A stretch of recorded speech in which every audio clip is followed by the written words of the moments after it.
से जनरल अभी तक रिव्यू पढ़ा है उससे हमें समझ में आ जाता है। सो हम लोग इन डेप्थ आज देखते हैं। So talking about the advantages, first is better performance. अब concurrency of course better performance देगा ही। क्यों देगा? क्योंकि हमने यही तो चीज देखी है कि कॉन्करेंसी का बेस्ट पार्ट या बेस्ट कॉन्सेप्ट क्या है। उसका बेस्ट कॉन्सेप्ट है कि जब भी कोई नंबर ऑफ इवेंट्स एक साथ हमारे सिस्टम में आ जाते हैं तो कॉन्करेंसी का मतलब ही होता है कि वो सारे इवेंट्स या मल्टीपल इवेंट्स को हम एट अ टाइम एक समय में हैंडल कर सके। ऑफ कोर्स उसके पीछे का जो बैकग्राउंड है कि रिसोर्स अलोकेशन कैसे होगा, रिसोर्सेज शेयर कैसे होंगे, किस समय में कौन से इवेंट को प्रोसेसिंग देना है नहीं देना है, ये सब चीजें सेकेंडरी है, बट इन जनरल ये एक एडवांटेज प्रोवाइड करता है। So better performance, it improves the operating system's performance when one application only utilizes the processor and other only uses the disk drive.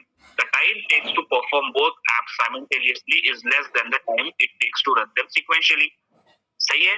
अगर हमारे पास 2 या 3 प्रोसेसर्स रैंडमली आ गए हैं, तो जैसे मैंने बताया कि कब किसको कौन सा रिसोर्स देना है, ये ऑपरेटिंग सिस्टम का इशू है। अभी हम बात कर रहे हैं कॉन्करेंसी की, यहाँ पे हम पैरेलल प्रोसेसर्स या मल्टीपल रन टाइम में ज्यादा प्रोसेस, एक से ज्यादा प्रोसेस चला रहे हैं। तो हो सकता है कि एक समय में एक एप्लीकेशन या एक जो प्रोसेस हमारे पास आया है, इट नीड्स, उनको क्या चीज की जरूरत है? It needs processor. तो क्या होगा? वो क्या यूटिलाइज करेगा? It will use the processor and only other जो दूसरा यूजर रहेगा उसको तो सिर्फ डिस्क ड्राइव की जरूरत है। तो दैट प्रोसेस या application will rather use only disk drive. ये ने अब ये चीज ज्यादा बेहतर है as compare to that point जहां पे 2 इवेंट्स थे या 2 एप्लीकेशन थे। एक को क्या यूज करना था? प्रोसेसर, और दूसरे को क्या यूज करना था? Disk drive. अब अगर हम ये बोलते कि कॉन्करेंसी यहाँ पे अवेलेबल नहीं है, एट अ टाइम एक ही प्रोसेस चलेगा, तो पहले क्या होता? पहला जो एप्लीकेशन आया था वो क्या यूज करता था? प्रोसेसर यूज करेगा। लेकिन हमारे पास अभी इस वक्त डिस्क ड्राइव खाली थी, है ना? लेकिन क्योंकि हमारा सिंगल एक समय में एक ही प्रोसेस या एक ही एप्लीकेशन हम प्रोसेस कर रहे थे, तो अब हो क्या रहा था? बाकी रिसोर्सेस हमारे पास अवेलेबल थे, वो फ्री थे, खाली थे, मगर उसका यूज या यूटिलाइजेशन हो सकता था क्या? नहीं। मगर कॉन्करेंसी क्या कर रहा है? ये चीज को ओवरकम करके दे रहा है। 2 स्टूडेंट्स आए हैं, ठीक है, लाइब्रेरी में जाना है, एक को ऑपरेटिंग सिस्टम की बुक पढ़ना है, एक को जावा की बुक पढ़ना है। तो अगर लाइब्रेरियन ये बोले कि एक समय में एक ही स्टूडेंट अंदर जा सकता है ताकि वहां पे कोविड के नॉर्म्स फॉलो हो सके, बिल्कुल अच्छी बात है। बट अगर ओएस की बुक ग्राउंड फ्लोर पर है और जावा की बुक फर्स्ट फ्लोर पे है, तो क्या यूटिलाइजेशन सही तरीके से नहीं हो सकता कि दोनों स्टूडेंट को थोड़े थोड़े डिस्टेंस टाइम इंटरवल में भेज दिया जाए, क्योंकि एक का काम ग्राउंड फ्लोर पे और दूसरे का काम फर्स्ट फ्लोर पे है। तो 2 स्टूडेंट बाहर वेटिंग में रहे या एक स्टूडेंट बाहर वेटिंग में रहे, उससे बेटर है कि दोनों स्टूडेंट अंदर जाए और अपने अपने काम अपने अपने फ्लोर पे कर ले। क्लियर और not? Yes sir. Better performance क्यों दे रहा है? क्योंकि अगर नंबर ऑफ एप्लीकेशंस एक साथ आ रहे हैं, हर एक का अलग अलग काम है, तो फिर एक दूसरे के लिए रुके क्यों? जिस किसी को सिर्फ प्रोसेसर में प्रोसेस करना है, उसको डिस्क ड्राइव में, हार्ड डिस्क में कुछ काम है ही नहीं, तो फिर उसको वेट करवाने का फायदा क्या है? क्योंकि अगर हमारे पास हार्ड डिस्क हमारे पास खाली है, तो हम उस प्रोसेस को वहां डिस्क ड्राइव पे ले जाके उसका प्रोसेसिंग, उसका काम करवा के उसको फ्री कर देंगे, ताकि हमारा वेटिंग का जो क्यू रहेगा वो कम रहेगा या खाली रहेगा, ताकि कोई दूसरा प्रोसेस आए तो वो वेटिंग कंडीशन पे आके वेट कर सके।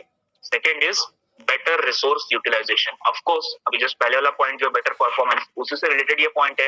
रिसोर्स का हम बेटर यूटिलाइजेशन कर रहे हैं ना, it enables resources that are not being used by one application to be used by other। ठीक है ना? 2 या 3 जो यूटिलाइजेशन, सॉरी 2 या 3 जो रिसोर्सेस है, अब अगर जो रिसोर्स खाली है वो अगर कोई दूसरा प्रोसेस या एप्लीकेशन यूज कर रहा है, तो ये ज्यादा बेटर है ना, हमारा रिसोर्स यूटिलाइजेशन ज्यादा अच्छे तरीके से हो रहा है। ठीक है, जैसे हमने लाइब्रेरी का एग्जांपल लिया, तो लाइब्रेरी का फर्स्ट फ्लोर खाली रहेगा, तो उससे बेटर है ना कि एक स्टूडेंट ऊपर चले जाए, है कि नहीं? समझ में आ रहे हैं आपको एडवांटेजेस स्टूडेंट्स? यस, ठीक है। Yes, third is running multiple applications. Of course तीनों पॉइंट एक्चुअली एक ही है, बट इसको भी एडवांटेजेस बोले तो हमने अलग अलग कर दिया, बाइफरकेशन कर दिया। सो of course it enables you to execute multiple applications simultaneously, यानी एक साथ मल्टीपल एप्लीकेशंस चल सकते हैं बाय कॉन्करेंसी। अब इनके सेम टाइम पे कुछ डिसएडवांटेजेस भी है। So it is necessary to protect multiple applications each other. यही तो इश्यूज हमने कल पढ़े भी थे याद है क्या आप लोगों को इश्यूज विद कॉन्करेंसी याद आ रहा है? डेडलॉक, नॉन एटॉमिक जो अवेबिलिटी रहती है, ब्लॉकिंग, रेस कंडीशन, स्टारवेशन, तो ये सब डिसएडवांटेजेस है. So it is necessary to protect those multiple applications from each other. Second is, it is necessary to use extra techniques to coordinate several applications. यहाँ पे extra techniques की जरूरत पड़ती है जो coordinate करने के लिए helpful रहेंगी जब हम several multiple application, number of applications पे work करेंगे. अब ये extra techniques कौन सी है ये हम लोग 5th यूनिट में पढ़ने वाले हैं. मैंने आपको कल भी बताया था ये चीज, ठीक है. Additional performance, overheads and complexity in OS are needed for switching between the applications. बिल्कुल सही बात है. सिंगल अगर एप्लीकेशन हम रन कर रहे हैं तो ज्यादा कॉम्प्लेक्सिटी नहीं रहेंगी, लेकिन अगर हम मल्टीपल ऑपरेशंस या मल्टीपल एप्लीकेशंस रन कर रहे हैं और उसमें स्विचिंग कर रहे हैं, ठीक है, एक एप्लीकेशन को हार्ड डिस्क चाहिए, एक को रैम चाहिए, एक को कोई और प्रोसेस चाहिए, तो हम यहाँ क्या कर रहे हैं, हम स्विचिंग कर रहे हैं, है ना. अब स्विचिंग कर रहे हैं तो इसका मतलब ऑपरेटिंग सिस्टम ज्यादा बिजी हो रहा है, ज्यादा यूटिलाइजेशन हो रहा है. ज्यादा यूटिलाइजेशन हो रहा है इसका मतलब उसके ऊपर परफॉर्मेंस का ओवरहेड ज्यादा रहेगा, उसको ज्यादा काम करना पड़ेगा कम समय में. बट इसीलिए तो ऑपरेटिंग सिस्टम को बनाया गया है. अगर एक समय में एक काम करना होता तो ऑपरेटिंग सिस्टम की जरूरत थी क्या हमको? नहीं थी ना. ऑपरेटिंग सिस्टम का बेसिक गोल ही वही है, but still it is considered to be a disadvantage. Now we come to the second and the last part of unit number 4. This is of course again one very important topic जिसको, ठीक है, critical. Just a second, को student शायद join करना चाहते हैं. Critical यानी क्या होता है?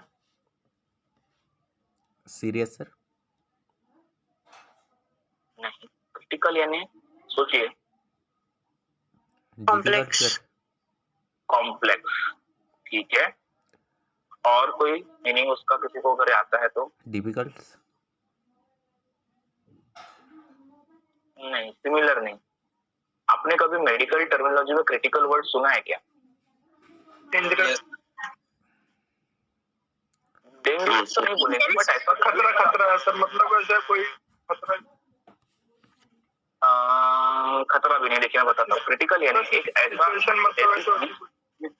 एग्जैक्टली, सिचुएशन, बिल्कुल. सिचुएशन एक ऐसी चीज जिसको हमें बहुत ध्यान से हैंडल करना है. अगर हम वो ध्यान से हैंडल नहीं करेंगे तो कुछ तकलीफ हो सकती है ऑपरेटिंग सिस्टम में. तो क्रिटिकल सेक्शन है क्या? अगर हम जनरल, अभी यहाँ पे हम डेफिनेशन तो ये पढ़ेंगे ही क्या लिखा है, but in general critical section एक ऐसा सेगमेंट, ऐसा पार्ट है, एक ऐसा स्पेसिफिक एरिया है जहां पे हमने इसके पहले जो बात की, कॉन्करेंसी में बहुत सारी चीजों को यूज कर रहे हैं, तो हम वेरिएबल्स वगैरह भी यूज कर रहे हैं. तो जो कॉमन या शेयर्ड वाली जो चीजें है उनका एक्सेस वहां पे किया जा रहा है. जो कॉमन रिसोर्सेस है ना, वो कॉमन रिसोर्सेस को जब एक कॉमन जगह पे लाके यूज कर रहे हैं हम लोग, मल्टीपल लोग वो एक ही चीज को यूज कर रहे हैं, या मल्टीपल एप्लीकेशन से मल्टीपल प्रोसेसेस कॉमन चीजों को, रिसोर्सेस को, शेयर्ड रिसोर्सेस को यूज कर रहे हैं, तो उसको यूज करने का एक प्लेटफॉर्म, एक स्पेस होगी, एक जगह होगी जहाँ पे लाके उनको कॉमनली यूज किया जा रहा है, शेयरिंग किया जा रहा है. तो अब इस सेक्शन को हम क्रिटिकल सेक्शन बोलते हैं. क्यों बोलते हैं? क्योंकि यहाँ पर एक ही चीज को मल्टीपल लोग ऑपरेट कर रहे हैं, यानी किसी एक ने भी गलत तरीके से हैंडल किया तो वो रिसोर्स थोड़ी देर के लिए डिस्टर्ब हो जाएगा. अगर वो रिसोर्स डिस्टर्ब हो गया तो उस पर बाकी दूसरे जो एप्लीकेशंस डिपेंडेंट थे उनके ऊपर भी फर्क पड़ जाएगा. Am I right or wrong? Right, sir. Yes, sir. एक रिसोर्स है फॉर एग्जांपल, ठीक है. अब वो रिसोर्स, फॉर एग्जांपल मेरा सिस्टम, मेरा मोबाइल, अभी मेरे मोबाइल से हो सकता है आप में से जैसे कई सारे टीचर्स आपके लैपटॉप पे क्लास लेते हैं, but you must have observe, मैं लैपटॉप से ज्यादा प्रेफर करता हूँ मोबाइल कि लैपटॉप में मैं एक जगह बन जाता हूँ. एंड आई लाइक वो क्लासरूम वाली टीचिंग बोलते हैं ना, क्लासरूम वाला भूत अभी तक उतरा नहीं है कि क्लास में घूम घूम के पढ़ाना मुझे अच्छा लगता है. स्टूडेंट्स के बीच में जाके इंटरेक्शन करना, बात करना, उनके बीच में जाके पढ़ाना. पार्डन, क्या बोले? लैपटॉप रहा तो स्टेबल हो जाता है. एग्जैक्टली, एक जगह पे मेरे को स्टेबिलिटी है और मेरे को स्टिक तो रहना पड़ता है. मैं लैपटॉप लेके यहाँ से नहीं घूम, मेरे दोस्त कलीग बोलेंगे क्या कुछ कर रहे हैं लैपटॉप लेके, बट मोबाइल मेरे लिए हैंडी है, ठीक है. तो मोबाइल अगर मेरे लिए हैंडी है तो मोबाइल लेके मैं यहाँ से घूम सकता हूँ. क्लास के समय में कई सारे अपने दूसरे काम है, ऐसा नहीं कि मैं कुछ और काम कर रहा हूँ, बट देन अगर कुछ रन टाइम पे कुछ काम है तो मैं वो कर सकता हूँ. कॉलेज में किसी से कुछ डिस्कशन करना है तो प्रिंसिपल सर के, डायरेक्टर सर का जाके कुछ, लेकिन जब तक वो अंदर में तब तक मैं आपसे लेक्चर में डिस्कशन कर सकता हूँ. तो ये चीजें मैं अगर कर रहा हूँ फॉर एग्जाम्पल, अब ये मोबाइल जो है ये अभी कॉमन रिसोर्स है. हर एक उस स्टूडेंट के लिए जो मेरे साथ इस मोबाइल के थ्रू कनेक्टेड है। अगर मेरे मोबाइल की बैटरी डाउन हो जाए या मेरे मोबाइल में कभी नेटवर्क का इशू आ जाए या मेरा मोबाइल फॉर एग्जांपल खराब हो जाए, क्लास चालू है और तब, तो उस वक्त क्योंकि वो कॉमन रिसोर्स है, कॉमन प्लेटफॉर्म है जिसके बेसिस पे आप सबके स्क्रीन पे कुछ तो भी प्रेजेंटेशंस दिख रहे हैं और हम लोग उसके बेसिस पे डिस्कशन कर रहे हैं, तो हमारा डिस्कशन फ्रूटफुल रहेगा क्या?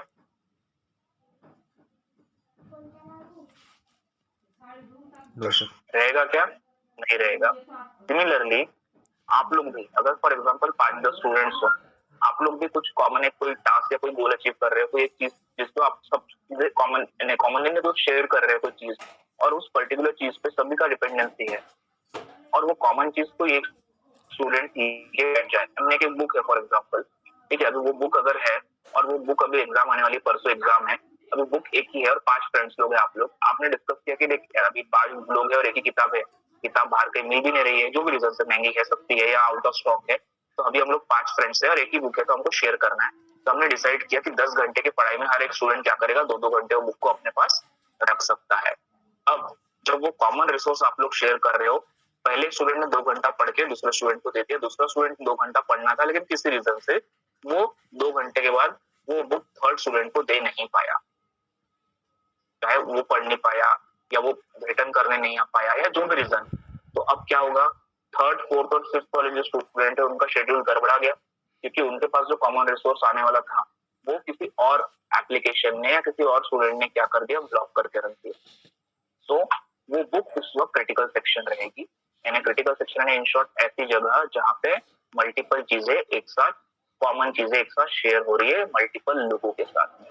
तो इसलिए हम उसको बोलते हैं कि we have to handle this situation critically, this is a critical situation. So critical selection problem, critical section is the part of program which tries to access the, जैसे मैंने बताया कौन से रिसोर्सेज एक्सेस करने की कोशिश करते हैं, shared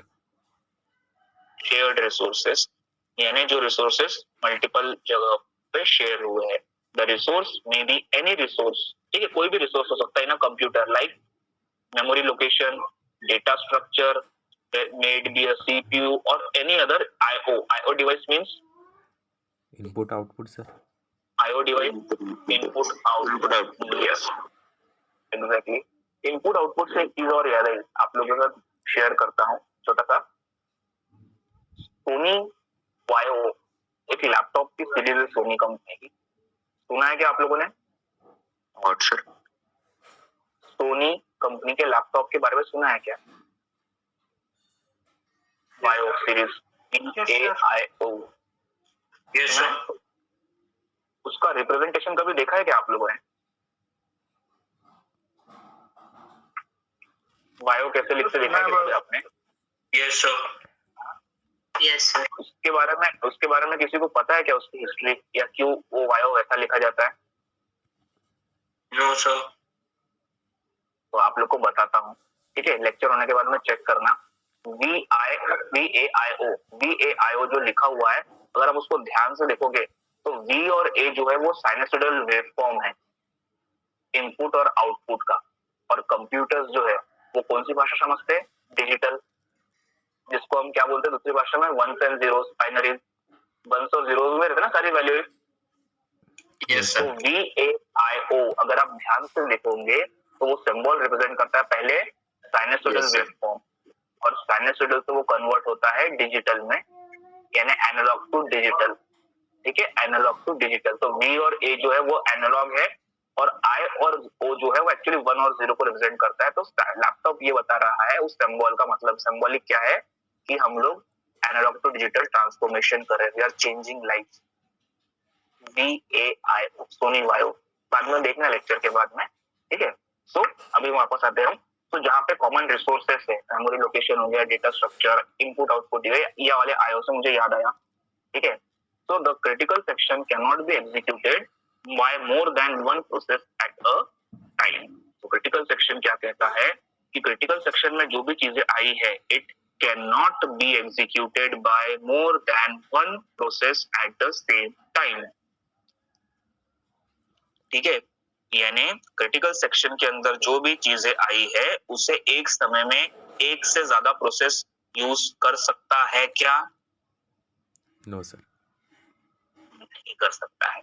Operating system faces the difficulties in allowing and disallowing the processes from entering the critical section. क्योंकि ऑपरेटिंग सिस्टम को भी ये डिफिकल्ट हो जाता है, क्योंकि अगर हम बोल रहे हैं मल्टीपल प्रोसेसेस एक साथ चल रहे हैं, यानी टेक्निकली हम ये बोल सकते हैं कि जितने प्रोसेसेस चल रहे हैं हर किसी को परमिशन है रिसोर्स को यूज करने की.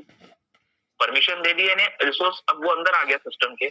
तो अगर वो अंदर आ गया है, उसका एग्जीक्यूशन चालू हो गया, तब उसको ओएस रोक सकता क्या? रुक जा थोड़ी देर तू अभी. वो तो बोलेगा तुमने तो मेरे को अंदर आने की परमिशन दी. तो अंदर तो सारे आ गए, बट उसमें से स्पेसिफिक रिसोर्सेज को जब यूज किया जा रहा है तो वो रिसोर्स क्रिटिकल सेक्शन के अंदर यूज होगा. और क्रिटिकल सेक्शन ये बोलता है कि एक समय में एक से ज्यादा प्रोसेस हैंडल नहीं करना है. ऑपरेटिंग सिस्टम को डिफिकल्टी होती है अलाउ और डिसअलाउ करने के लिए प्रोसेसेस. ठीक है, इसलिए क्रिटिकल सेक्शन में एक समय में एक ही प्रॉब्लम आएगा. जो प्रॉब्लम आएगा वही प्रॉब्लम को सॉल्व किया जाएगा. वो प्रॉब्लम सॉल्व हो गया, उसके बाद ही वो रिसोर्स किसी और को दिया जाएगा. The critical section problem is used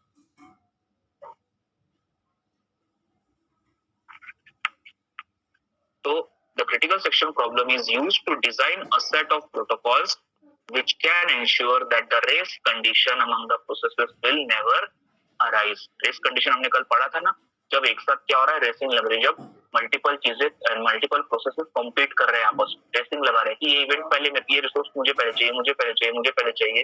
वो रेसिंग कंडीशन को आने ही नहीं देगा, क्योंकि अगर हमने तीन चीजों को अंदर आने की परमिशन दी तो वो तीनों आपस में कंपटीशन करेंगे ना कि मैं रिसोर्स लूंगा, मैं लूंगा, मैं लूंगा. हम एक बार में एक ही को अंदर आने देंगे तो अंदर कोई कंपटीशन रहेगा क्रिटिकल सेक्शन के? No sir. है ना, सिंपल है क्रिटिकल सेक्शन प्रॉब्लम. इसको भी एक्सप्लेन करना बहुत डिफिकल्ट. अगर आपको देखना है तो अगर आप इसका थ्योरेटिकल पार्ट में जाओगे तो बहुत सबसे ज्यादा डिफिकल्ट बोला जाता है क्रिटिकल सेक्शन प्रॉब्लम को ऑपरेटिंग सिस्टम में. ये समझना और समझाना, ऐसा कहना कहा जाता है कि क्रिटिकल सेक्शन प्रॉब्लम स्टूडेंट्स को समझ में आता नहीं है और फैकल्टी समझा नहीं पाती है. बट हम लोग ट्राई करेंगे कि इसको सिंपलेस्ट ऑफ तरीके से सीख सके. तो अभी लॉजिक क्या कह रहा है, पहले तो आपको क्रिटिकल सेक्शन प्रॉब्लम समझना. क्या है क्रिटिकल सेक्शन प्रॉब्लम? ऐसी जगह जहां पे सबसे ज्यादा कॉम्प्लेक्स चीजों को हैंडल किया जा रहा है. मुझे समझ में आ रहा है. और वहां पे हैंडल क्यों किया जा रहा है? क्योंकि हम ऐसे चीजों को वहां पे लेके आ रहे हैं जो शेयर्ड है. अब शेयर्ड तो है, लेकिन उन शेयर्ड में से भी कुछ चीजें ऐसी है जो एक समय में एक प्रोसेस यूज कर रहा है. फॉर एग्जाम्पल रैम, सीपीयू या लोकेशन मेमोरी का. तो अब वो स्पेसिफिक जो रिसोर्स है वो एक समय में एक ही प्रोसेस हैंडल कर सके, ये काम क्रिटिकल सेक्शन प्रॉब्लम का होता है. ये क्यों हो रहा है? हम बोल रहे हैं ऐसा इसलिए हो रहा है ताकि रेस कंडीशन यानी कंपटीशन ना आ सके मल्टीपल प्रोसेसेस में. So in order to synchronize the cooperative process, in order to synchronize the cooperative processes, our main task is to solve the critical section problem. अब ये चीजों को मल्टीपल प्रोग्राम्स या multiple applications वहां पे आ गए हैं, तो अब हम बोल रहे हैं एक बार में एक ही जाएगा, बट पहले कौन जाएगा, सेकेंड कौन जाएगा, थर्ड कौन जाएगा? प्रायोरिटी बनना चाहिए ना, यहाँ पे सिंक्रोनाइजेशन होना चाहिए. So in order to synchronize the cooperative processes, our main task is to solve the critical section problem. We need to provide a solution in such a way that following conditions can be satisfied. यानी हमको क्या करना है? हमको देखना है ये कुछ बेसिक रिक्वायरमेंट्स. तो अब इसमें हम आते हैं म्यूचुअल एक्सक्लूजन में. हमने देखा था कल, मैंने बताया था इसको डिटेल में हम आगे चल के कुछ यूनिट्स में पढ़ने वाले.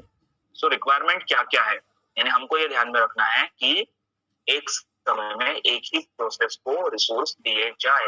लेकिन अगर नंबर ऑफ प्रोसेसेस है तो फिर हमको सिंक्रोनाइज कैसे करेंगे? सिंक्रोनाइज करना है हम उनको कैसे एक साथ एक कॉमन लाइन पे लेके आ सकेंगे कि हम उनको समझा सके कि भाई अभी पहले इसका नंबर है, फिर इसका है और फिर थर्ड वाले का नंबर है. तो सिंक्रोनाइजेशन कैसे करना, उसके कुछ रिक्वायरमेंट्स. सबसे पहले प्राइमरी रिक्वायरमेंट्स देखते हैं. प्राइमरी में जो सबसे ज्यादा जरूरी है, तो फर्स्ट इज म्यूचुअल एक्सक्लूजन. अब म्यूचुअल एक्सक्लूजन यानी क्या होता है? एक्सक्लूजन यानी क्या?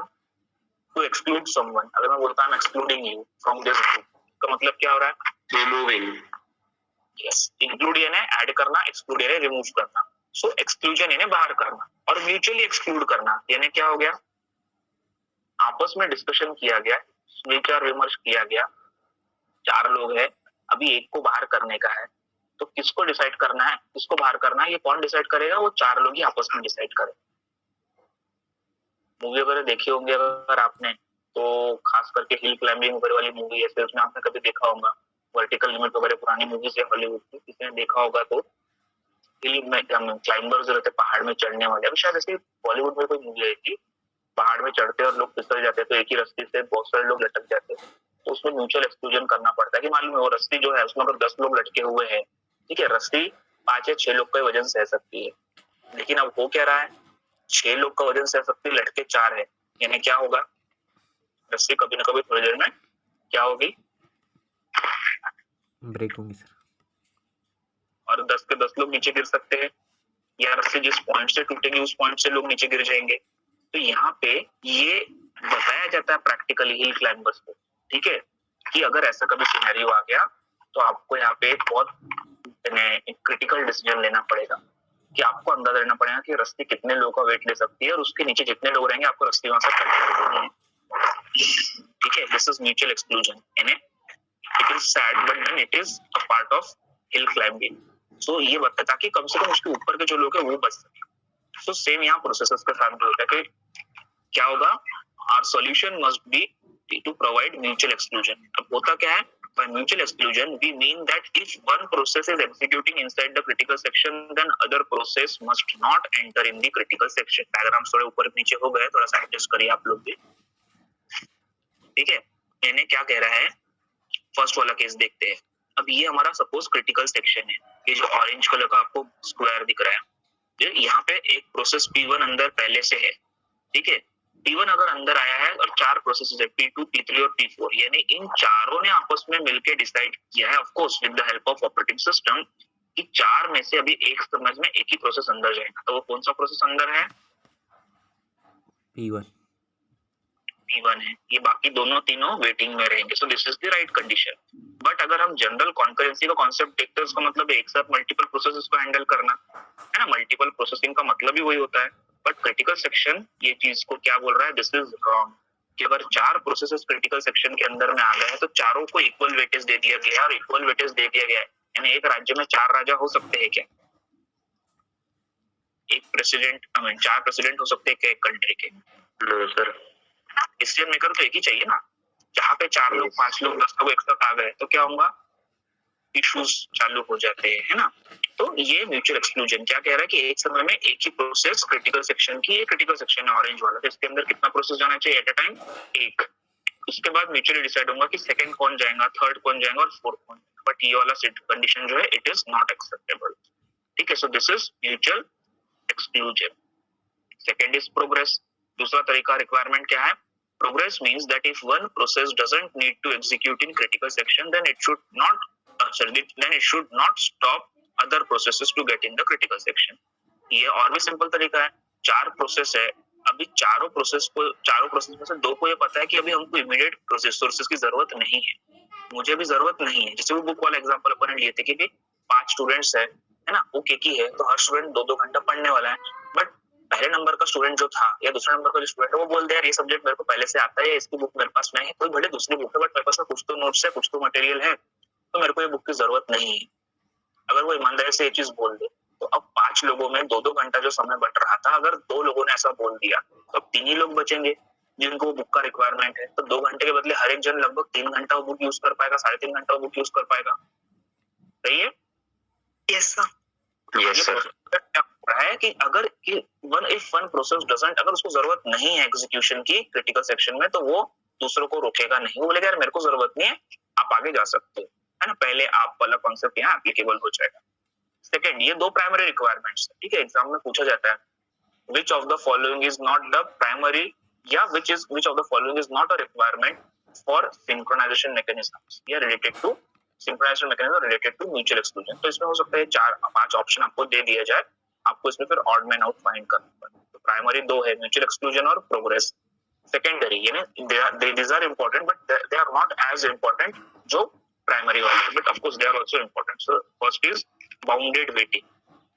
bounded waiting यानी we should be able to predict the waiting time for every process to get into the critical section।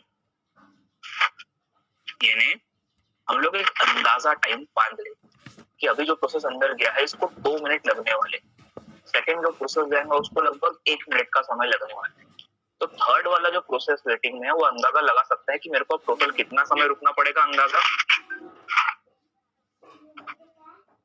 एक प्रोसेस को 2 मिनट लग रहा है, तीसरे दूसरे को 1 मिनट लग रहा है, तो तीसरा वाला प्रोसेस को टेक्निकली अभी कितने देर रुकना है?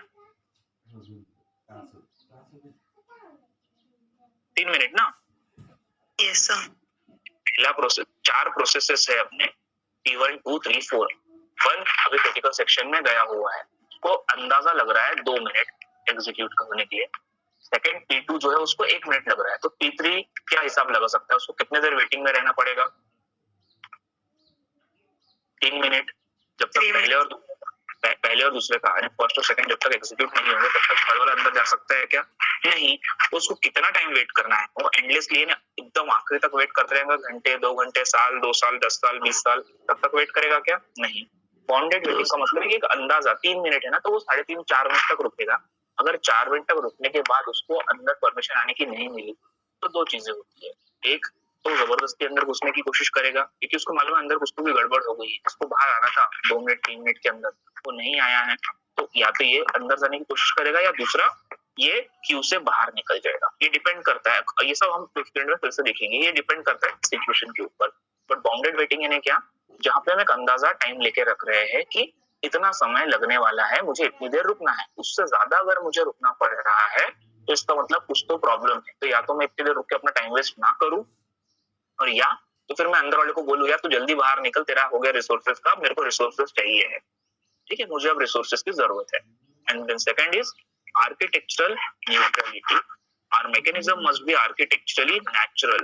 It means that if our solution is working fine on one architecture, then it should also run on the other ones as well. हमें ये भी टेस्ट करते रहना चाहिए कि हमने जो इसके लिए सिस्टम बनाया है, जो आर्किटेक्चर बनाया है, आर्किटेक्चर अगर ये एक जगह सही तरीके से वर्क कर रहा है तो सेम ये आर्किटेक्चर, ये सेम कॉन्सेप्ट, ये सेम तरीका दूसरे सिचुएशंस में भी वैसे की वैसे अच्छे तरीके से वर्क करना चाहिए। तभी इसके जो बेसिस पे एक्सपीरियंस रहेंगे वो हम लोग शेयर कर पाएंगे और दूसरे क्रिटिकल सेक्शन प्रॉब्लम्स को भी बेटर तरीके से हैंडल कर सकेंगे। ठीक है। Third is semaphore. ठीक है, अब सीमाफोर की जब हम लोग बात करते हैं तो it is a bit critical thing. Semaphore को थोड़ा समझना डिफिकल्ट है। The reason is I will tell you semaphore. ठीक है, सीमाफोर में होता क्या है? सीमाफोर यानी एक ऐसी कंडीशन है जहाँ पे अलग अलग एल्गोरिथम्स लगते हैं, जिसमें से हम डिजिक्स्ट्रा एल्गोरिथम या डिजिक्स्ट्रा जिस तरीके से उसको प्रोनाउंस करते हैं, डिजिक्स्ट्रा एल्गोरिथम अप्लाई होता है। और मजे की बात यह है कि आपके सिलेबस में जब ओएस सब्जेक्ट पढ़ा जाता है तब तक आपने कभी डिजिक्स्ट्रा एल्गोरिथम पढ़ा ही नहीं है। ये एल्गोरिथम जो है, ये एल्गोरिथम नेटवर्किंग का एल्गोरिथम है और कंप्यूटर नेटवर्क सब्जेक्ट आपने पढ़ा ही नहीं है फर्स्ट ईयर से जो है। ऑफकोर्स जिन्होंने डायरेक्ट सेकंड ईयर से आए होंगे, आपने पॉलिटेक्निक में शायद एल्गोरिथम्स पढ़ चुके हैं। हमारे साथ अभी कोई डायरेक्ट सेकंड ईयर के स्टूडेंट्स?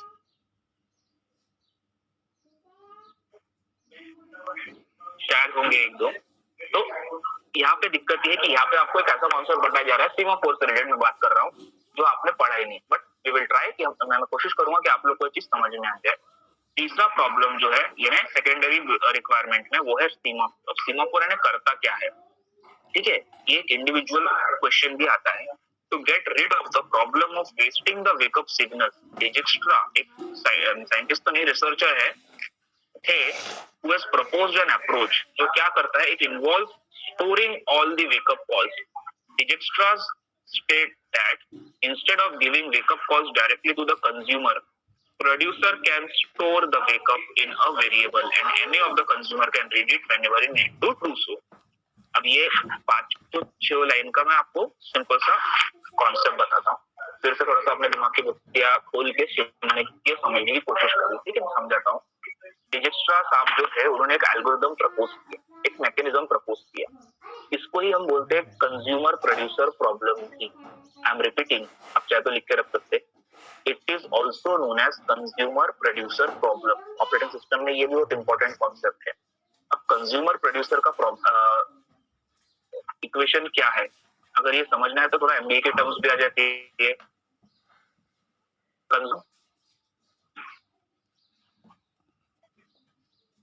चलो ठीक है, प्रोड्यूसर यानी कौन? जो कोई चीज को प्रोड्यूस कर रहा है, पिक्चर को, कोई प्रोडक्ट को, कोई तो भी एक्सवाइजेड चीज को जो बना रहा है, बनाने वाले को हम वो प्रोड्यूस कर रहा है, तो प्रोड्यूसर कहलाएगा। और वो जो चीज बनाए, पार्डन क्या बोले आपने? Producer in the sense he is spending money, like पैसा खर्चा कर रहा है और कुछ तो भी चीज बना रहा है। और कंज्यूमर वो कंज्यूमर वो जो उस बनी हुई चीज को कंज्यूम यानी यूज कर रहा है। अब इन दोनों का एक रिलेशन है, जाने अनजाने में बन जाता है। प्रोड्यूसर जो चीजें प्रोड्यूस कर रहा है, अगर उसको कंज्यूम करने के लिए लोग नहीं रहेंगे तो प्रोड्यूसर बैंकक्रप्ट हो जाएगा, प्रोड्यूसर का दिवालिया निकल जाएगा, या प्रोड्यूसर का कोई काम रहेगा क्या? तब नहीं रहेगा। सिमिलरली जो कंज्यूमर है उसको जो चीजें चाहिए, अगर प्रोड्यूसर वो चीजें बनाना छोड़ देगा तो कंज्यूमर की नीड्स सेटिस्फाई हो सकेंगी क्या? No sir. है ना। इन्हें अगर अब इसे मैं अगर एग्जांपल पॉइंट ऑफ व्यू समझना चाहता हूँ, बहुत सारी चीजें। अभी एक एग्जांपल अगर हम ले कंज्यूमर प्रोड्यूसर का, so let's say we can say milk, दूध, है ना। मिल्क जो हम लोग दूध, सुबह आप लोग आपके घर में चाय वाय कॉफी दो, दूध वगैरह, तो आपके यहाँ पे एक या तो आप वो दूध का पैकेट लेके आते होंगे XYZ ब्रांड का, ये वो दूध वाले भैया आते होंगे, है ना, जो जितना भी आप दूध 1 लीटर आधा लीटर लेते होंगे। तो इस केस में दूध का प्रोड्यूस जो है वो गाय है, गाय भैंस जो भी हम बोलते हैं, टेक्निकली स्पीकिंग जो पर्सन आता है, ठीक है, तो वो प्रोड्यूसर है। वो दूध लेके आपके यहाँ पे आ रहा है, या जिस बेकरी से या जिस डेयरी से आप दूध लेके आ रहे हो वहां तक वो दूध पहुंच रहा है। फॉर एग्जाम्पल अपने केस में हम बात करते हैं अमूल की, कि अमूल का सपोज हम दूध लेके आते हैं, so in our case who is the producer? Amul sir. Amul. Consumer कौन है? हम लोग जो दूध को कंज्यूम करेंगे। अब हमारा और उसका एक रिलेशन बन गया, चाहे या ना चाहे वो दूध बना रहा है, और वो बना रहा है अमूल नहीं दूध बना रहा है, बट प्रोसेसिंग करके क्लीन करके ये सब काम हमको नहीं करना पड़े, तो फिर क्या होता है, हम सबके घर में एक ही गैया होती, फिर हम लोग सुबह गैया बोलते ना भैंस को धोना, फिर उसको साफ सफाई करना, फिर ये वो तामझाम था। तो हमारे लिए वो जरूरी है कि आपको लेक्चर अटेंड करना जरूरी है, हमारा जॉब पे जाना जरूरी है, हमारे लिए चीजें जरूरी है, हमारे लिए वो ये काम कर रहा है, बट इसके बदले उसको हम पैसे दे रहे हैं। तो रिलेशन कैसा है, बॉन्डिंग कैसा बन गया, वो चीजें प्रोड्यूस कर रहा है, हम उसको कंज्यूम कर रहे हैं। अगर प्रोडक्शन कम हो जाएगा तो कंज्यूमर्स को दिक्कत होंगी, शॉर्टेज हो जाएंगी चीजों की। सिमिलरली प्रोडक्शन ज्यादा है, या प्रोडक्शन है और कंज्यूमर्स प्रोडक्ट कंज्यूम नहीं कर रहा है, तो वहां पे क्या होगा, प्रोड्यूस ज्यादा हो रही है चीजें, उसका यूटिलाइजेशन उतना हो रहा है क्या? नो, नहीं हो रहा है।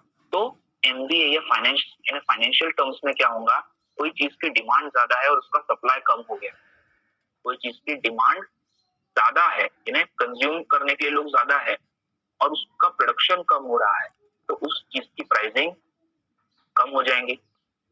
बराबर है? बढ़ती है सर। बढ़ती है क्या? यस सर, कोरोना बढ़ती है में कि कम होती है? बढ़ती है सर। चलो गुड, है ध्यान दे रहे हैं आप लोग, है ना। मेरे को वही चेक करना है, तो नहीं मैं बता रहा हूँ, आप लोग सो गए ना, बोर हो रहा। तो क्या हो रहा है, अगर कोई चीज की डिमांड ज्यादा है और वो मार्केट में कम अवेलेबल है, तो उसकी चीज क्या होगा, ब्लैक मार्केटिंग चालू हो जाती है। प्रोडक्शन कम है तो डिमांड ज्यादा है, तो क्या हो गया, कॉस्ट बढ़। सिमिलरली अगर जब मास्क के साथ ऐसा हुआ था ना, N95 मास्क बन रहे कम थे, डिमांड ज्यादा थी, तो मास्क 300, 400, 200, 500 कुछ भी आलतू फालतू रेट में लोग बेच रहे थे, और अपन खरीद रहे थे, वेटिंग में थे, भैया आ जाएगा तो मेरे को फोन करना, 100 रुपए एडवांस रख लो। किया होगा आप लोगों ने भी ये चीजें, सही है। और अब ऐसा हो गया कि हर किसी ने मास्क बनाना चालू कर दिया, उठे सुटे रास्ते में मास्क मिलना चालू हो गया, अभी तो N95। अब मास्क ज्यादा है और हम लोग मास्क पहनते हैं क्या, या पहनते नहीं, अभी तो पहनते भी तो हम क्या, अभी उतना डर है क्या, और उतना मैंने वैक्सीनेटेड हो गए जो भी है, या कोविड का थोड़ा बोलते हैं कि थोड़ा डेंजर कम हो गया, जो भी है रीजन, सही गलत वो बात की बात है, बट अभी डिमांड कम हो गई कंपैरेटिवली, क्योंकि हर एक के घर में एक ना एक मास्क तो खुद का है होगा, और सप्लाई ज्यादा है। तो अब वही मास्क जो हम उस समय 300 में देखते थे, आज सड़कों में कितने रुपए का मिलता है, N95 की बात कर रहा हूँ, 10 रुपए का मिलता है। यानी जब किसी चीज की डिमांड ज्यादा है, सप्लाई कम है, यानी प्रोडक्शन कम हो रहा है, कंजम्पशन ज्यादा है, तो डिमांड के हिसाब से रेट बढ़ जाएंगे। वैसा वर्षा कोई चीज का प्रोडक्शन बहुत ज्यादा है और डिमांड कम है, तो रेट्स कम हो जाएंगे। Best example is water, again पानी, पेट्रोल। अब अरब कंट्रीज में जाते हैं तो अपन लोग चल जाते हैं, यार पेट्रोल अपने देश में बहुत महंगा है। ऑफकोर्स अभी मैं वही पॉलिटिकल नहीं जाना है, बट हम लोग बोलते हैं ना कि पेट्रोल कितना महंगा है। आप अरब कंट्रीज में जाइए, वहाँ पेट्रोल आपको 18 रुपए लीटर मिल जाएगा, आज भी 15 रुपए लीटर, 20 रुपए लीटर मिल जाएगा। नौबत तो ऐसी आ गई थी, अगर आपने न्यूज वगैरह पढ़ी होगी कोविड के टाइम्स में, वहाँ पे तेल के कुएं है। अब वो कुओं को इस तरीके से मैकेनिज्म बना है कि एक दिन में उनको 1 lakh litre, 2 lakh litre, 10 lakh litre petrol या तेल बनाना ही है। इंसान ने कितने हाथ से, वो मशीन चल रही है, ठीक है। तो अब जब लॉकडाउन लग गया तो बसेस, ट्रांसपोर्टेशन, ट्रेन, सब चीजें बंद हो गई। तो पेट्रोल का कंजम्पशन हो रहा था या डीजल का कंजम्पशन या गैस का कंजम्पशन हो रहा था क्या? तब नो सर। नहीं हो रहा था, है ना? थोड़ा इकोनॉमिक्स पढ़ा रहा हूँ आप लोग को। तो कंजम्पशन खत्म हो गया, लेकिन वो तेल के कुएं को अपन बोल सकते थे क्या, देख तू थोड़े दिन बंद हो जा, अभी थोड़े दिन तू प्रोडक्शन मत कर, क्योंकि अभी दुनिया में जरूरत नहीं है, थोड़े दिन तू शांत रह, पेट्रोल मत निकाल बाहर। सुन लेता था क्या अपनी? नहीं पॉसिबल है। वो तो रोज मशीन और सिस्टम है, वो तो प्रोसेस चल रहा है। रोज 1 लाख लीटर पेट्रोल बाहर निकल रहा है, और 1 लाख तो मैं बहुत छोटा अमाउंट बता रहा हूँ, 20-20 लाख एक ही कुएं से निकल रहा था। ऐसे हजारों कुएं अरब कंट्रीज, कई करोड़ों लीटर पेट्रोल रोज निकल रहा है। तो डिमांड नहीं थी, प्रोडक्शन एज इट इज चल रहा था। उनके पास स्टोर करने के लिए आप कंडीशन ये सोच लो कि आपके घर में नल जो है, नल का वो जो क्या बोलते हैं उसको, नॉब है ना, वो जो ऊपर घुमाते, क्या बोलते हैं उसको, नल जो घुमाने से बंद चालू होता है, क्या बोलते हैं उसको हम लोग? हाँ, नल ही बोलेंगे, नहीं नल के ऊपर, हाँ क्या बोलते हैं? हाँ, तो वो टूट गया, पानी बहे जा रहा, एक लिमिट तक अपन 1 गिलास भर लेंगे, 2 भर लेंगे, घड़ा भर लेंगे, घूंगी भर लेंगे, सुरई भर लेंगे। उसके बाद अपना पानी भरने के लिए कोई चीज बची क्या? नहीं बची। फिर क्या होगा, पानी बहते रहेगा, है ना? फिर कपड़ा बांधना पड़ता उसमें, जब तक प्लम्बर आके वो दूसरा नल नहीं लगाता। तेल के कुओं में भी ऐसे हो गया था। क्या हो गया था, तेल निकलते जा रहा, इन्होंने अपने अपने कटोरी, गाड़ियां सब भर लिए, फिर भी पेट्रोल है, ऑयल बाहर आ ही रहा है, क्रूड ऑयल बोलते हैं उसको, कच्चा तेल। तो क्रूड ऑयल बाहर आ रहा, इन्होंने बोले भैया, सब देशों को बोले आप हमसे लेके जाओ, क्योंकि हमारे पास स्टोर करने की जगह नहीं है। तो फिर तुम तो 100 रुपए लीटर पेट्रोल बेच रहे हो ना, ये बोलते नहीं तुम 20 रुपए में लेके जाओ, लेकिन लेके जाओ। फिर एक कंडीशन ऐसी है कि उन्होंने बोला कि तुम फ्री में लेके जाओ। आप थोड़ा अगर आप हिस्ट्री पढ़ोगे 2 साल पहले की, तो इंडियन गवर्नमेंट ने बिल्कुल जो चीज वो 100 रुपए का फॉर एग्जाम्पल खरीदती थी, वो 2-3 रुपए में खरीदी है। इंडियन गवर्नमेंट ने ये कंडीशन रख दी थी, हमारे पास जगह है स्टोर करने के लिए, आप फ्री में दे रहे होंगे तो हम लेते, और दोस्ती के तौर पर मैं तुमको 2-3 रुपए दे दूंगा 100 के बदले, चाहिए तो बताओ। उन्होंने दिया, क्यों दिया?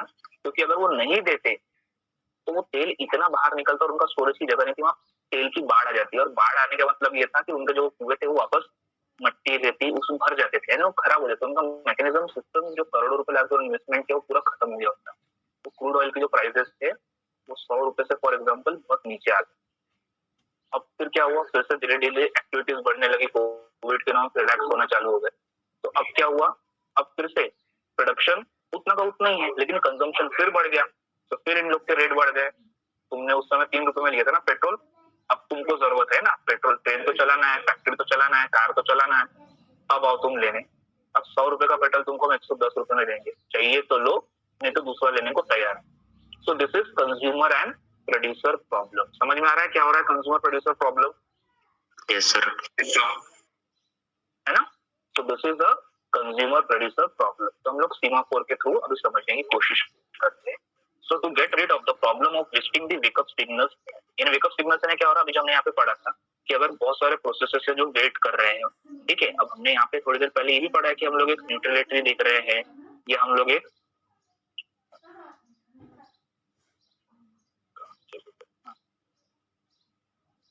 तो हम लोग ने ये भी देखा, बाउंडेड वेटिंग भी देखा। तो यहाँ क्या हो रहा है, वेटिंग कंडीशन आ रही है। सब जन को मालूम है कि इतना इतना समय मेरे को रुकना है, उसके बाद मेरा वेटिंग खत्म हो जाएगा, मेरे को रिसोर्सेज मिल जाएंगे। तो ये वेटिंग तो रुके हुए है, बट इनको अंदर आना है, ये कैसे मालूम, ये प्रोसेस को कैसे मालूम कि अब मेरे को अंदर जाना है? इसके लिए इनको वेकअप कॉल देना पड़ेगा ना, उठाना पड़ेगा या जगाना पड़ेगा, आ जाओ वैसा आपका नंबर है, आ जाओ अंदर आप। तो अब ये चीज हर बार क्यों करे, हर बार हम वेकअप सिग्नल क्यों भेजे, तेरा नंबर है तू आ, तेरा नंबर है तू आ, तेरा नंबर है तू आ। इसको हम ऑटोमेटेड नहीं कर सकते क्या? कर सकते हैं ऑफ कोर्स। तो डिजिस्ट्रास ने क्या किया, एक ऐसी अप्रोच प्रपोज की which involves storing all the wakeup calls, हर एक का वेकअप कॉल। फॉर एग्जांपल हम किसी क्लिनिक में जाते हैं, ठीक है, वो क्लिनिक में अगर हम जाते हैं 100 लोग अभी वेटिंग में हैं, तो हर एक को एक टोकन नंबर दे दो। हम लोग हर बार ये नहीं बोलेंगे हाँ पहले कौन आया था, हाँ फिर तुम आए थे क्या, तुम आए थे क्या, तुम नहीं। जो पहला है उसको टोकन नंबर क्या मिल जाएगा, 1। जो उसके बाद है उसको क्या मिल जाएगा, 2, उसके बाद 3। ऐसे 100 लोग की कैपेसिटी, 100 लोग को 1 से लेकर 100 तक हमने टोकन नंबर दे दिया। और अब कोई इंसान को बार बार गला फाड़ने की, चिल्लाने की, बताने की जरूरत नहीं है। एक सिस्टम रहता है ऑटोमेटेड, वहां लिखा रहता है कि कौन से टोकन नंबर के पेशेंट को अंदर जाना है। फॉर एग्जाम्पल 1, तो समझदारी रहती है, 1 लिखा और जिसका 1 नंबर का टोकन है, इसका मतलब किसको अंदर जाना है, 1 नंबर वाले सर। एग्जैक्टली उसका ऑटोमेटिकली शिफ्ट हो जाएगा 2 3। अभी मेरे को दिख रहा है 75 नंबर का है, तो मैं आ जाता थोड़ा सा बाहर से घूम फिर के चाय वाय पी के समोसा खा के, क्योंकि 75 नंबर है ना, बहुत समय लगने वाला है। फिर मैं आ रहा हूँ, फिर मेरे को किसी को पूछने की जरूरत है कि भैया कौन सा नंबर चल रहा है, मैं सीधे देखूंगा मेरे पास 75 है, वहां पे 65 चल रहा है, यानी मेरा नंबर आया है कि आने का है? आने का है सर। आने का है, तो मैं शांति से बैठ जाऊँ। I mean, ये प्रोसेस, अब डेंटिस्ट वेंटिस्ट पर आप जाते हो तो अपने प्रोसेस, तो सेम यही चीज है, यही कॉन्सेप्ट डिकेस्ट्रास ने प्रपोज किया है। कहाँ के लिए? ऑपरेटिंग सिस्टम के लिए। ठीक है, तो अब इसको समझने की कोशिश करते हैं। Dijkstra states that instead of giving the wakeup calls directly to the consumer, हम एक एक को डायरेक्ट वेकअप, भैया तू आ जाओ, हाँ ये कौन है, ये किसका नाम है, ऐसा करने से अच्छा क्या है, producer can store the wake up call in a variable. Variable है जो जगह, जो वैल्यू हमेशा चेंज होते रहेंगी, ठीक है, and any of the consumer can read it whenever it needs to do so. यानी टोकन नंबर दिख रहा है और वो फिक्स रहेगा कि टोकन नंबर 1 है तो 1 पे अटक जाएगा क्या, कि 1 से 2 और 3 पे भी जाएगा, जाएगा ना धीरे धीरे करके। तो अब ये सिस्टम को ऑटोमेटिक कर लो, हर एक को हम कॉल करें, उससे अच्छा है कि हमने एक जगह पे वेरिएबल ला दिया। वेरिएबल का मतलब है वो कांस्टेंट नहीं है, वो चेंज होता रहेगा, जिसको भी जरूरत है, जिसका भी नंबर है वो खुद से अंदर आ जाएगा, क्योंकि उसको पता है कि मेरा नंबर अंदर है। Semaphore is the variables. Semaphore क्या है? It is the variables which stores the entire wake up calls. Semaphore एक ऐसा वेरिएबल है जो ये पूरे वेकअप कॉल्स को है, टोकन नंबर 1 से लेकर 100 तक की एंट्री कहाँ पे स्टोर होती है? सीमाफोर में होती है, that are being transferred from producer to consumer. Producer इस केस में कौन है? वो डॉक्टर जो अंदर बैठा है, और कंज्यूमर कौन है? जो अपने दांत का चेकअप करने अंदर जा रहा है। ठीक है, it is a variable on which read, modify and update happens automatically in the kernel mode. अब इसमें कोई मैनुअल प्रोसेस की जरूरत है क्या? No sir. नहीं है ना, इंसानों की जरूरत नहीं है। डिकेस्ट्रा ने ऐसा प्रपोजल दिया है कि 10 प्रोसेस है, हर एक को अलॉटमेंट दे दिया, P1 2 3 4 5 6 से 10 तक दे दिया, और एट अ टाइम कौन सा प्रोसेस अंदर चालू है ये बाकी 9 लोग को दिख रहा है। तो ऑटोमेटिकली जब P1 खत्म हो जाएगा तो बुलाना नहीं पड़ेगा P2 का है, P2 का है, P2 का है, P2 को मालूम दिख जाएगा वहां P2 का है, तो ऑटोमेटिकली P2 अंदर चले जाएगा। फिर P2 का प्रोसेसिंग यूज खत्म हो गया तो फिर P3 का नंबर आएगा, तो ऑटोमेटिकली वहां पे चेंज हो जाएगा, क्या दिखना चालू हो जाएगा? P3। तो P3 को मालूम है किसको अंदर जाना है, मुझे अंदर जाना है। तो ये पूरा प्रोसेस को क्या हुआ है, ये प्रोसेस को हमने ऑटोमेटिक कर दिया है। और सीमाफोर क्या है? ये पूरा प्रोसेस में जो वेरिएबल्स है वो स्टोर कहाँ होते हैं? They are stored under the semaphore. Semaphore can not be implemented in the user mode. User mode में नहीं कर सकते, क्यों नहीं कर सकते? Because the race conditions may always arise when 2 or more processes try to access the variable simultaneously। अगर एक ही टोकन 2 लोगों को दे दिया, अभी आपने कई सारे मूवीज में या ऐसे कॉमेडी सीन्स में देखा होगा, मिस्टर बीन वगैरह में 6 और 9 में खास करके गड़बड़ हो जाती है ना, या एक ही नंबर 2 लोगों को दे दिया जाए तो क्या होगा? गड़बड़ हो जाएगी। तो इसलिए वो एक्सेप्ट किया, हमने बोल दिया आप आ रहे हो खुद से पेन से अपना नंबर लिख लो। तो मैं अगर जा रहा हूँ, मेरे को मालूम, मेरे बाप रे मेरे सामने 50 लोग है तो मेरा टोकन नंबर तो 51 रहना चाहिए। अगर मेरे को क्या करना है, मैं 10 नंबर डाल देता हूँ, अपने आप से डालना है ना, यानी हमने यूजर को एक्सेस दे दिया ना, तो मैंने 10 डाल दिया, और जो ईमानदारी से कोई बेचारा आके बैठा होगा 10 नंबर वाला, जब 10 नंबर का कॉल आएगा तो कौन सा 10 अंदर जाएगा? कैश चालू हो जाएगा दोनों में। तो इसीलिए हम यूजर को ये कंट्रोल देंगे क्या? नहीं, ये कंट्रोल जो रहेगा ये कहाँ रहेगा? ये सिस्टम के पास रहेगा। It always needs support. हम क्या बोल रहे हैं? Semaphore can not be implemented in the user mode because उस केस में रेस कंडीशन है, रिसोर्सेज के झगड़ा चालू हो जाएगा। हमें ऑलवेज अराइज व्हेन 2 और more processes try to access the variable simultaneously. it always needs support from operating system to be implemented। इसलिए यहाँ पे किसका यूज आएगा? ऑपरेटिंग सिस्टम का। According to the demand of the situation, जैसे भी situation रहेंगी, semaphore can be divided into 2 categories. First is counting semaphore and second is binary semaphore, या उसी को हम बोलते हैं म्यूटेक्स। ठीक है, एक स्लाइड और बची है, कवर करके फिर हम रुकते हैं। सो काउंटिंग सीमाफोर और बाइनरी सीमाफोर, 2 टाइप के सीमाफोर रहती है। काउंटिंग सीमाफोर यानी क्या? There are the scenarios in which more than one processes needs to execute in critical situations simultaneously। ऐसे सिनेरियोज हो सकते हैं जहां एक से ज्यादा प्रोसेस को क्रिटिकल सेक्शन में साइमल्टेनियसली एग्जीक्यूशन करना है। However, counting semaphore can be used when we need to have more than one process in the critical section at the same time। यानी ऐसे केसेस जहां पे सेमाफोर के क्रिटिकल सेक्शन के अंदर हमने बोला एक से ज्यादा प्रॉब्लम आ नहीं सकता, बट कुछ स्पेशल केसेस में क्रिटिकल सेक्शन में एक से ज्यादा प्रोसेसर्स को भी लाना पड़ सकता है। ये कंडीशन खास करके तब आएंगी जब जो प्रोसेसर से बहुत ज्यादा बड़े हैं, तो अगर हम एक ही प्रोसेस को बोलेंगे कि तेरे कंप्यूटर तक हम बाकी को अंदर नहीं आने देंगे और वो प्रोसेस कंप्लीट होने को 1 घंटा लगने वाला है और 2 नंबर का जो प्रोसेस है वो 2 मिनट में कंप्लीट होकर बाहर निकल जाएगा, तो वेटिंग में 2 को रखना कोई समझदारी रहेंगी कि 1 को ये बोल सकते हैं कि भाई साहब आप 10 मिनट्स के लिए एग्जीक्यूट हो, आपका 50 मिनट्स का जो बचा है आपको बाद में मौका मिलेगा, इसका हम P2 को अंदर ले रहे हैं क्योंकि उसको तो 2 मिनट में एग्जीक्यूशन करके हम उसको फ्री कर देंगे, यानी इसको 2 मिनट का काम है और उसको हम 1 घंटा रुकाएंगे, तो मतलब रहेगा क्या? नहीं। तो इस केस में काउंटिंग सीमाफोर यूज आते हैं। ठीक है, काउंटिंग सीमाफोर क्या करते हैं, ये एक समय में एक से ज्यादा प्रोसेस को अंदर लेके आ सकते हैं। कब? जब उनको पता है कि अगर टाइम फ्रेम 5 मिनट का है और 2 प्रोसेसेस ऐसे हैं जो 5 मिनट के अंदर कंप्लीट हो सकते हैं, एक 2 मिनट में और एक 1 मिनट में, तो ऐसे 2 प्रोसेस को लेके आ सकते हैं। अगर 5 मिनट का टाइम फ्रेम है और 5 मिनट का समय है, पहले वाले प्रोसेस को 2 मिनट लग रहा है और दूसरे प्रोसेस को 1 मिनट लग रहा है, टोटल 3 ही मिनट लग रहा है, तो 3 मिनट का काम हम 5 मिनट के टाइम फ्रेम में आराम से कर सकते हैं कि नहीं कर सकते? So this is counting semaphore. Second is binary semaphore or mutex. नाम से समझ में आता है binary यानी 2. In counting semaphore, mutation was not provided because we have the bit of process which required to execute in critical sections simultaneously. यानी processes यहाँ पे simultaneously work कर रहे थे. However, binary semaphore क्या करता है? Strictly provides mutual exclusion. Here, instead of having more than one slots available in the critical section, we only have at most one process in the critical section. The semaphore can have only 2 values, that is 0 or 1. Binary ने 2, इन्हें 2 ही condition रहेंगी 0 और 1. तो अब binary semaphore क्या कह रहा है, एक साथ 2 प्रोसेस को अंदर डालने से अच्छा है इसमें हम इम्प्रोवाइजेशन कर लेते हैं। हम लोग क्या करेंगे, दोनों को अंदर तो भेज देंगे लेकिन दोनों को एक साथ एग्जीक्यूट नहीं करवाएंगे। ठीक है, दोनों प्रोसेस को हम एक साथ एग्जीक्यूट नहीं कर पाएंगे क्योंकि उसमें भी रेस कंडीशन आ सकती है, तो वो डिफिकल्टी ना हो इसलिए हम दोनों को एक एक नंबर दे देंगे, 0 और 1 वाली। तो 0 स्टेट जो रहेगा वो ऑफ में रहेगा, 1 है वो ऑन में रहेगा। तो जिसको 1 कंडीशन दिया है वो प्रोसेस को फॉर एग्जांपल 1 मिनट लग रहा है, हमारा टाइम फ्रेम कितने देर का है? 5 मिनट का। तो 1 जिसको दिया है यानी 1 जिसको बोला है यानी कि आपका भी कंडीशन ऑन में है तो आप रिसोर्सेज पूरे यूज कर सकते हो। जैसे वो रिसोर्सेज यूज कर लेगा वो 1 से 0 हो जाएगा और जो 0 था उसको हम 0 से 1 कर देंगे। ये है उसके बाद का जो प्रोसेस रहेगा वो 2 मिनट का टाइम एडजस्ट कर सकते हैं। तो यहाँ पर क्या हो रहा है, म्यूचुअल एक्सक्लूजन हो रहा है।